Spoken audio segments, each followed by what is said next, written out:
We could start at the point when they're fed. But before we jump ahead, these rainbow trout are unique, special because they are imperative to a cycle that produces delicious leafy greens. The reason the lettuce is so awesome is because of the fish poo. An expert in aquatic biosolids, he's an aquaponic farmer. We hope to never be caught dead at a desk. Adrian and his business partner Whelm started Raincoast Aquaponics Farm. We stopped talking about it and did it. After Adrian saw a test model at VIU in Nanaimo. They spent the next couple years planning and designing their system. I just fell in love with the idea of it right away because it's the future of farming. It very well could be, considering that this system is designed to produce 30 to 40,000 heads of lettuce and anywhere between 1,000 and 1,500 kilos of rainbow trout. All in 1 year. Incredible yield in just a 3,000 square foot greenhouse. This is possible because of the hybrid farming technique, aquaponics.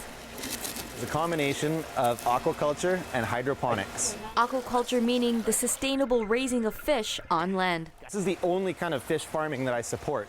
Hydroponics is really basic, it's hydroponics. We've just married the two systems together. He makes it sound so simple.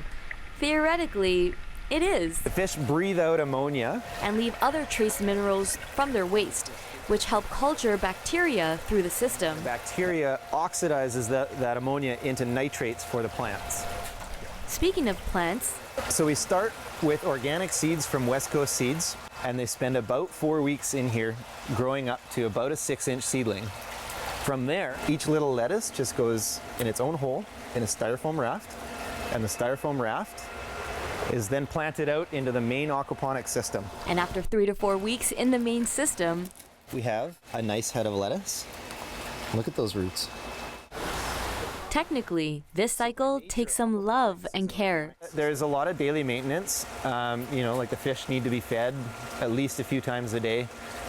We have to clean filters every day. On a weekly basis, they are rotating crops, planting new seeds, harvesting their crops, and selling out at the farmer's market every week. Music to any farmer's ears. Adrian sees the viability in this system. You can, for instance, my lettuces I can plant way closer together than I could in a field. They also grow much faster because they have free access to water and nutrients. It may seem like a lot of water consumption, but only about 200 liters is used a day. And that just makes up for evaporative losses and for cleaning filters and things like that. A small number considering the amount of food they produce. We pump the water through 2 ultraviolet sterilizers and then to the fish tanks. From the fish tanks, the water is filtered and then sent out to the hydroponic troughs. And from there, it drains back down into the stump to start the whole cycle over again.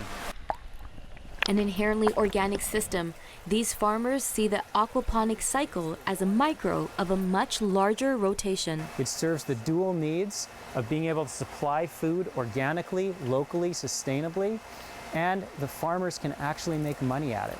Passionate about food that's locally produced. It's up to young people to be able to get into farming to continue it. We can't all stand around talking about sustainable local produce and not do it. These guys hope to see more people starting their own aquaponic farms, strengthening community and having delicious leafy greens. All grown on fish feed, sunlight, and electricity. In the Cowichan Valley, I'm Rajie Kabli.